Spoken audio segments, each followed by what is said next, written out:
जल्दी से उठा और ड्राइवर के पास गया हूँ। पूछा हाँ भाई की बात, नींद नाद आ गई, को झपकी तो ना ले गया है, की बात है? तो मैंने उसको देखा तो वो मैंने हिलाया एक दो बार और कोशिश करी, उसके तो स्टीयरिंग भी हाथ में नहीं, मैं स्टीयरिंग संभाल लिया, एक दो बार और झटकाया उसके बेहोशी की मुद्रा में वो पैर का वजन और ज़्यादा आ गया। जहाँ 60 की स्पीड में चलनी चाहिए गाड़ी 80 की स्पीड हो रही है। जाता भाई ड्राइवर को अटैक आ गया तो मेरे ख्याल तो मामला अनहोनी। जब मैं उतरा हूँ और फ़ोन वोन मिलाए हैं मैंने, एम्बुलेंस को भी मिलाया, PCR को भी मिलाया है, तो फ़ोन और हाथ मेरे काँप रहे थे। और जा रहे आंटी देखो दर्शक विक्रम की राम राम और भी आप सभी का स्वागत है। तो जैसे कि आपको पता है कि भी सोशल मीडिया पर कनेक्टर बहुत ही ज़्यादा वायरल है। भी वायरल क्यों है?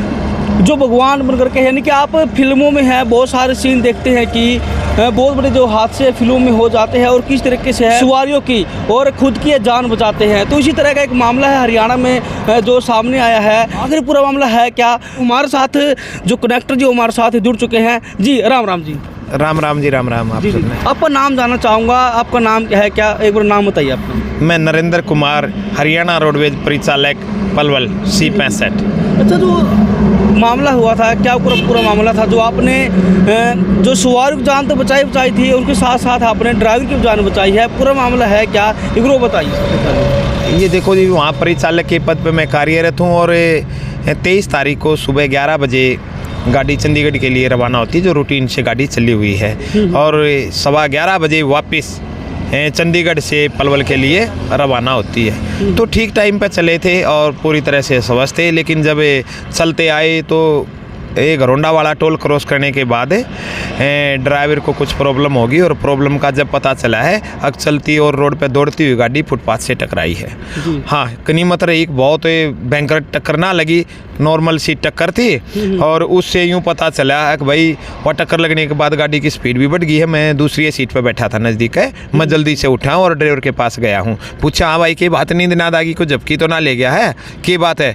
तो मैंने उसको देखा तो वो मुर्शिद सा हो रहा था, उसको तो भाई कोई हौसना वासना, मैंने हिलाया एक दो बार और कोशिश करी, उसके तो स्टीयरिंग भी हाथ में नहीं, मैं स्टीयरिंग संभाल लिया, एक दो बार और झटकाया उसको, लेकिन वो झटके का कोई फायदा ही नहीं था, क्योंकि उसकी तो आँख सी ठहर रही थी, और जितना मैंने उसको हाथ लगाया उतना वो टेढ़ा गिरता चला गया। उस समय आपको घबराहट भी ज़्यादा हुई होगी? घबराहट एक बार तो हुई है, होके गया मामला, बस इतनी बात रह रही थी। उसका तो देख लिए थे हालात, परिस्थिति कैसी हो रही है। अगाइयो तो भाई सोचा लिया भाई, पता नहीं भगवान के द्वार पर जा लिया भैया डर रहेगा, लेकिन हमारा होना जाना बाकी रह रहा है जब स्टीयरिंग हाथ में नहीं है। और स्टीयरिंग के बाद है ना तो ब्रेक का हमारा पैर ना क्लच पे, किसी तरह गाड़ी नॉर्मल पड़ गया, लेकिन ऐसा कुछ नहीं। और उसके बेहोशी की मुद्रा में वो पैर का वजन और ज़्यादा आ गया। जहाँ 60 की स्पीड में चलनी चाहिए गाड़ी 80 की स्पीड हो रही है, लेकिन बस ये बेनिफिट था कि रोड पे साधन कम थे और आगे कोई साधन ना आया तो स्टीयरिंग संभाले रहे, अपने प्रयास में लग गया कि भाई देखी जाएगी, हो तो वैसे भी लिया और कोशिश कर सका, एक प्रयास कर सका कि देखा बात मामला सरा गल जा, तो मैंने कोशिश करी सीट सारे के एक बार पैर घुसाऊँ, देखा ब्रेक तक पहुँच जा,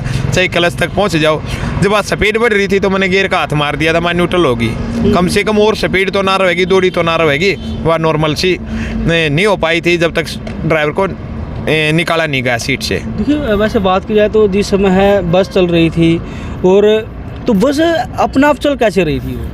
नहीं, चलने को तो बस में करना क्या होता है, रेस देनी होती है, गियर लगाना होता है, गियर पहले लगाया हुआ था, और रेस पे हैंडल था इधर उधर भी हो सकता था। नहीं पता, ये नए वर्जन की जो लेटेस्ट गाड़ियाँ है, और वो जो रोड है वो बिल्कुल प्लेन और साफ सुथरा रोड है, जहाँ गड्ढा वड्ढा आ जाए, कोई मोड़ आ जाए तो फिर तो अनहोनी होनी थी, और अनहोनी का कोई अंदाजा नहीं है कि कितनी बड़ी अनहोनी होती, अनुमान नहीं लगा सकते।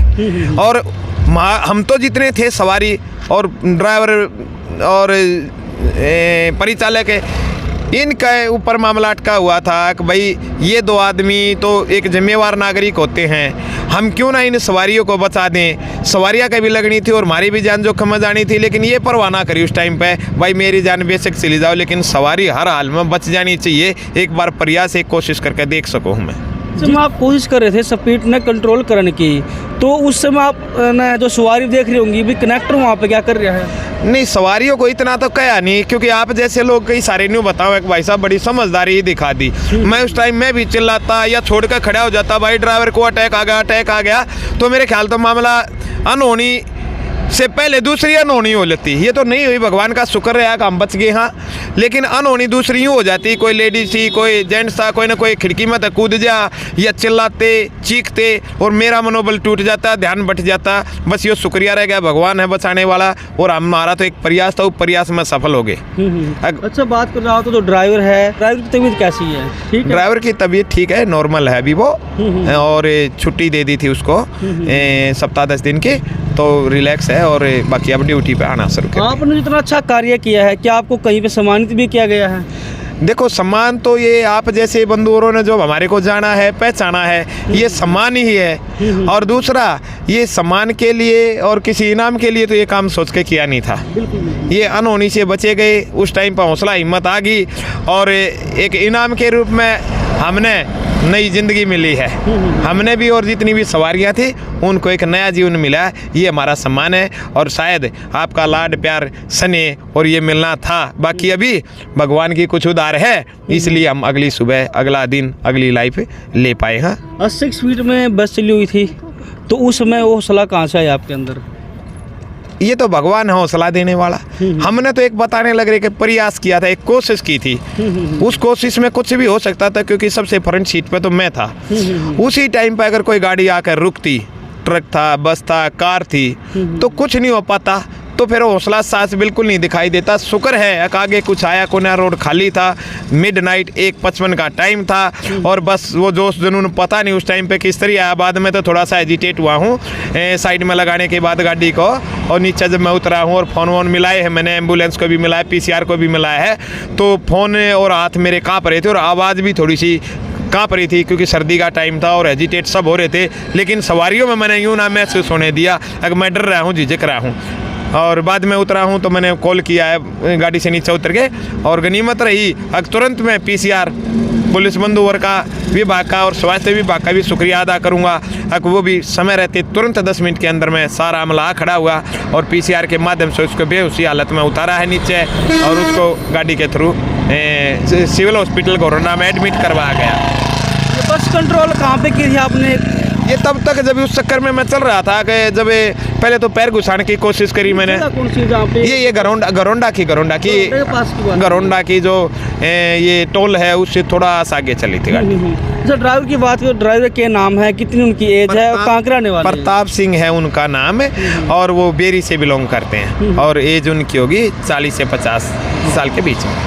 भी आप देख सको हमारे साथ है जो नरेंद्र जी हमारे साथ जुड़े हुए थे, और जो इतना एक बहुत ही बड़ा जो बहादुरी का जो काम किया है, भी जो सवारी की जान बचाई और ड्राइवर की जान बचाई, खुद की जान बचाई, यानी कि एक बहादुरी जो दिखाई है। लास्ट में जी क्या कुछ संदेश आप देना चाहोगे? जी, संदेश ये देना चाहूँगा, किसी भी आदमी को ना हौसला हिम्मत नहीं खोना चाहिए। हमने हौसला दिखाया, हिम्मत दिखाई, इसका सभी को संदेश यही जाना चाहिए। और मैं ये कहता हूँ कि हमारे विभाग में या किसी भी विभाग में हो, अगर थोड़ी सी कोशिश करते हैं, प्रयत्न करते हैं, प्रयास करते हैं, हौसला और हिम्मत रखते हैं, तो उस चीज़ के रिजल्ट पॉजिटिव आते हैं। और हमारे से बेहतर काम करने वाले और भी जिम्मेवार नागरिक बहुत सारे हैं, तो इस चीज़ से यही पता चलेगा कि भाई दूसरे आदमी भी इस सीख लेकर और अपनी जिम्मेवारी और फर्ज पूर्ण निर्वहन करें इस कार्य का। और आपका गांव कौन सा है जी? मैं डिस्ट्रिक्ट मेरा रोहतक और ब्लॉक सांपला और गांव गिजी है। जी जी जी जी जी। अभी फिलहाल आपका पलवल और चंडीगढ़ का रूट है, तो पहले कहाँ पे था आपका? मैं रोहतक के डिपो में ही था। ये जब ये ऑनलाइन ट्रांसफ़र हुए कुछ टाइम पहले, इनमें मेरा ट्रांसफ़र होके मैं वहाँ पलवल गया हूँ और रोहतक चंडीगढ़ पलवल चलता रहा। तो भाई आप देख सकते हैं हमारे साथ है जो रोडवेज जो कर्मचारी यानी कि जो कनेक्टर हमारे साथ है जुड़े हुए थे।